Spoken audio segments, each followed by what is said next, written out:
কলকাতা পুলিশের nervous reaction আমরা দেখছি এবং সেদিন মৃতদেহকে পাশে রেখে যেভাবে ২০-২৫ জন মানুষের সেখানে অবাধ গতিবিধি, তৃণমূলের শিক্ষক নেতা, ছাত্র নেতা, ডাক্তার নেতা, আইনজীবী যেভাবে ওই প্লেসকে অল্টার করে দিয়েছে এবং সুপ্রিম কোর্ট সেটা আদালতে হলফনামা দিয়ে জানিয়েছে। পরবর্তী দিনে এই ভিডিও আসার পর আশা করব তদন্তকারী সংস্থাও সুপ্রিম কোর্টে যা বলার তা বলবে এবং যথাযথ ব্যবস্থা সুপ্রিম কোর্ট নেবে। দেখুন, কলকাতা পুলিশের ভূমিকা নিয়ে প্রথম দিন থেকে প্রতি মুহূর্তে নানা রকমের সন্দেহ দানা বাঁধছিল এবং কলকাতা পুলিশ যে এই খুন ধর্ষণের ঘটনাটা চাপা দিয়ে প্রথমে সুইসাইড, বাড়ির লোককে যেভাবে বলা হয়েছিল, পরবর্তীকালে অস্বাভাবিক মৃত্যুর মামলা রুজু করা এবং ১৪ ঘন্টা পরে হচ্ছে ধর্ষণ খুনের মামলা এফআইআর লজ করা হয়েছিল। তার মানে হচ্ছে ১৪ ঘন্টা পুলিশ সময় নিয়েছিল যে কোনো না কোনোভাবে ঘটনাটি ধামাচাপা দেওয়ার জন্য। আজকে এক রোমহর্ষক ভিডিও আমাদের সামনে এসছে, তাতে স্পষ্ট হচ্ছে যে কর্ডন অফ করে যেখানে ফুটপ্রিন্ট এবং ফিঙ্গারপ্রিন্ট যাতে কোনোভাবে অন্য লোকের না আসে, সেটা করার বদলে যখন তাকে অ্যালাউ করা হয়েছে, তার মানে কলকাতা পুলিশ চেয়েছিল তথ্য প্রমাণ নষ্ট করে দিতে। যেখানে এত সংখ্যক চিকিৎসক রয়েছে সেখানে আনন্যাচারাল ডেথ কেস রুজু করলো কলকাতা পুলিশ। আরও চমকপ্রদ বিষয় হচ্ছে যে প্রথম একজন ডাক্তার কেস ডায়েরিতে লিখছে পুলিশ যে প্রথম একজন ডাক্তার তাকে ওই দেহটি দেখে অচৈতন্য দেহ বলে।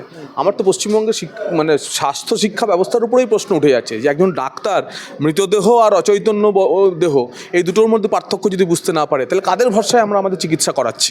আচ্ছা, যেখানে রাজ্য সরকারের পুলিশ নিয়ে তাদের ভূমিকা নিয়ে প্রশ্ন হচ্ছে, সেখানেই সমাজ মাধ্যমে পোস্ট করেছেন বিধায়ক কৃষ্ণ কল্যাণী।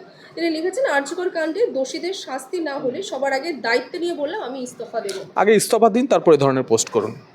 যে প্রথম দিন থেকে দেখেছিলাম রাম বাম যুক্ত, মাননীয় মুখ্যমন্ত্রী পর্যন্ত বলেছেন রাম বাম যুক্ত আছে, সেখানে এই ধরনের ভিডিও। ভগবান রাম আমার জন্য আরাধ্য, আমি সনাতনী, আমি হিন্দু। রামের নাম নিয়ে আমার ভাবাভাগে আঘাত করবেন না। আপনার হিম্মত থাকলে আপনি মোহাম্মদের নাম নিন। মমতা বন্দ্যোপাধ্যায় ফাঁসির দাবিতে রাস্তায় নেমেছিলেন, সেখানে দেখলাম কলকাতা পুলিশই ওখানে ঘোরাঘুরি করছিল প্রথম দিন থেকে। মমতা বন্দ্যোপাধ্যায় নির্যাতিতার ফাঁসির দাবি তুলেছিলেন, নিজেকে সংশোধন করে নিয়ে আবার ধর্ষিতার ফাঁসির দাবি তুলেছিলেন। ওনার মাথা খারাপ হয়ে গেছে, কিছুদিন কথা বন্ধ রাখুন, পরিস্থিতি শান্ত হওয়ার অপেক্ষা করছেন। কিন্তু সিবিআই তদন্ত যে পথে এগিয়ে নিয়ে যাচ্ছে, আমার ধারণা শুধু নেংটি না, ধেরেও ধরা পড়বে। যদি মমতা বন্দ্যোপাধ্যায়ের সৎসাহস থাকে, তিনি সিবিআই অফিসের সামনে ধর্নায় বসুন। আচ্ছা দাদা, এক প্রশ্ন হচ্ছে, প্রকাশ্যে যে ভিডিওর মধ্যে শাসক দলের থেকে সামনে এসেছে, সেখানে দেখা যাচ্ছে যে চন্দ্রকোনা ২ বিজেপির মণ্ডল সভাপতির নাম আসছে এবং তাকে বলতে শোনা যাচ্ছে যে ২৭ তারিখ বডি পড়বে এবং এই বিষয় নিয়ে কুণাল ঘোষ বলছে। দেখুন, এগুলো হচ্ছে তৃণমূলের ভিডিও অন ডিমান্ড। আপনারা এর আগে সন্দেশখালিতেও একই জিনিস দেখেছেন। যখন এ ধরনের কোনো কিছু একটা দানা বাঁধে, তখন আপনি যা জানেন যে এখানকার এখন যে ডিজি আছেন, তার কাজই হচ্ছে লোকের উপর নজরদারি করানো।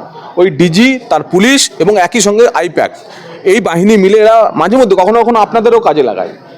আপনারা অজান্তেই আপনারা সেসব কাজ করেন, সামান্য কোনো ছোটোখাটো লোভের কারণে এইসব কাজ করে ফেলেন। তো ক্যাজুয়াল টক কিছু লোকজন করার ফলে, সেসব ভিডিওবন্দি করার ফল, সেই যে ভিডিও অন ডিমান্ড তৈরি করে যখন প্রয়োজন হয় তারা তখন সেসবগুলো করেন। সারা জীবন আমি সাংবাদিক হিসেবে দেখেছি, রাজনীতিতে বডি খুঁজতেন হচ্ছে মমতা বন্দ্যোপাধ্যায়। কুণাল ঘোষদের কাজই ছিল ডোমের কাজ, সারা পশ্চিমবঙ্গ থেকে বডি জোগাড় করে মমতা বন্দ্যোপাধ্যায়কে সাপ্লাই দেওয়া। এখন মমতা বন্দ্যোপাধ্যায় উল্টো বলছে। বিজেপি এখনো পর্যন্ত দেখেছেন কোনো মৃতদেহ দিয়ে রাজনীতি করেছে? আমরা মৃতদেহতে মালা চড়াই, শ্রদ্ধা জ্ঞাপন করি, শহীদের মর্যাদা দিই। আমাদের ২০০ মৃতদেহের উপর দিয়ে আমাদের রাজনীতি করতে হচ্ছে। আমাদের কার্যকর্তাদের এই তৃণমূল কংগ্রেস গত ৫-৬ বছরে মেরে দিয়েছে। আমাদের মৃতদেহ দিয়ে রাজনীতি করতে হয় না। মমতা বন্দ্যোপাধ্যায় মৃতদেহ দিয়ে রাজনীতি করছেন এবং কুণাল ঘোষ আদি তৃণমূলের নেতাদের সারা পশ্চিমবঙ্গে ডোম হয়ে এই মৃতদেহ কুড়িয়ে আনার কাজ করতে হয়েছে।